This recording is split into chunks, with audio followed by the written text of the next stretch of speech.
वसुंधरा news आपल्या हक्काचे news channel. राजगुरुनगरमध्ये 2 चिमुरड्यावर अत्याचार आणि हत्या, नराधमाला फाशी द्या, इचलकरंजी शहर गोसावी समाजाची मागणी।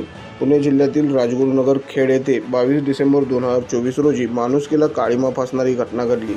एका बारमध्ये वेटर म्हणून काम करणाऱ्या परप्रांतीय अजय दासने याने गोसावी मकवाने समाजातील कुटुंबातील 2 चिमुरड्या मुलीवर, यामध्ये कार्तिकी वय 8 आणि ध्रुवा वय 9 यांच्यावर अमानुष अत्याचार करून त्यांची हत्या केल्याची धक्कादायक घटना उघडकीस आली आहे।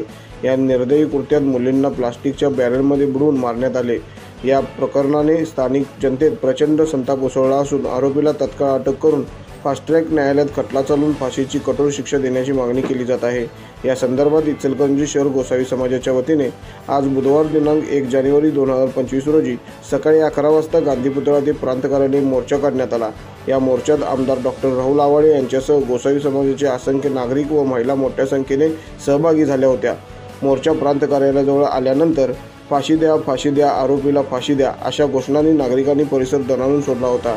यावेळी डॉक्टर राहुल आवाडे यांच्यासह नागरिकांनी प्रांताधिकारी मौसमी चौगुले यांना सदर घटनेबाबत निवेदन दिले व सर्वसामान्य नागरिकांच्या भावना केंद्र आणि राज्य सरकारपर्यंत पोहोचवण्याची विनंती करण्यात आली। या घटनावर कठोर कारवाई होऊन पीडित कुटुंबाला न्याय मिळावा अशी सर्वसामान्य जनतेसह गोसावी समाजातील नागरिकांची अपेक्षा असल्याचे गोसावी समाजाच्या वतीने सांगण्यात आले।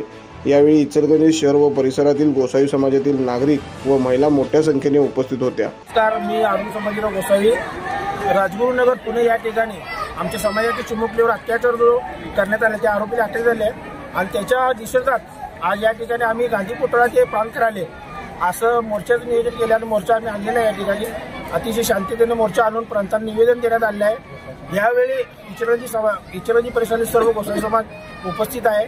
तरी मी प्रांतांना आणि शासनाला तुमच्या मीडियाच्या माध्यमातून सांगू इच्छितो, आजचा मोर्चा गांधी पुतळा ते प्रांत कार्यालय आलेला आहे। पुढचा मोर्चा छत्रपती शिवाजी महाराज पुतळा ते प्रांत येईल। शांततेने गांधीजीच्या चरणाला अर्पण करून आम्ही या ठिकाणी आलो आहे। पुढच्या वेळी छत्रपतीच्या चरणाला अर्पण करूया आणि त्या आरोपीच्या संरक्षण केल्याशिवाय सोडणार नाही। चॅनेलला सबस्क्राईब करा आणि परिसरातील ताज्या घडामोडी सर्वात आधी बघण्यासाठी बेल आयकॉनला क्लिक करा।